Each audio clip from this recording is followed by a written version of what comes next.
Happy Friday, all. I am dressed in casual clothes because it's Bowling for Kids' Sake later this afternoon with Dayton Realtor, so very excited about that.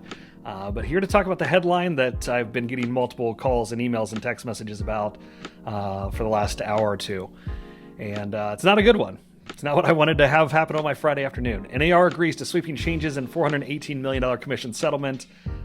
It's not the amount that I'm like, oh my gosh, that's insane. How did NAR agree to that? We know that they didn't have the $1.7 billion that they lost the Sitzer-Burnett case.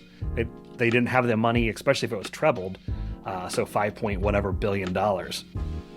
But the thing that I'm more concerned with is the changes that could happen as a result of this, or that are going to happen as a result of this, I should say. NAR would agree not to create rules that allow listing agents to set compensation for buyer brokers as part of their settlement. Home Services of America is not included in the deal. Highlighted this part. NAR would agree not to create rules that allow listing agents to set compensation for buyer brokers.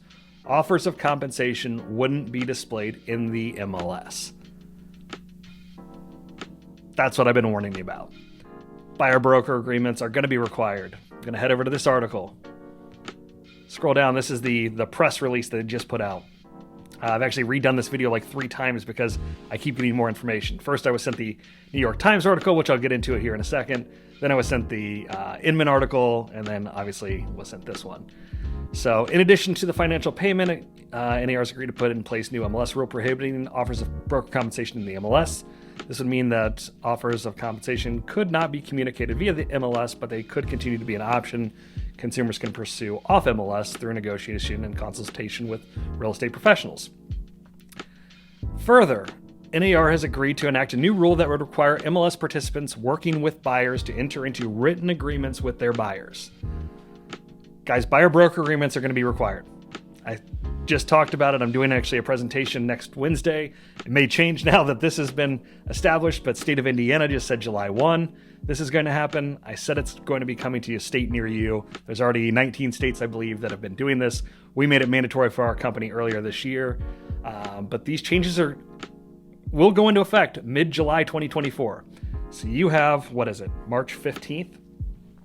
You have April, May, June, July. You have 4 months to prepare on how to do that. If your broker has not been keeping you up to date on this, this is not a recruiting ploy. You may need to find a new broker. I think this is such an important issue, and if you're not prepared, you will fail. You need to have a buyer's guide establishing your value and what you do throughout the entire transaction. You need to have a roadmap for that buyer, showing exactly what you do behind the scenes so that the buyer knows that you're not just somebody that's opening doors for them. Because I said I'd get to this in a second. This is the headline on New York Times, one of the largest publications in the country. This is what's out there for all of the consumers to read.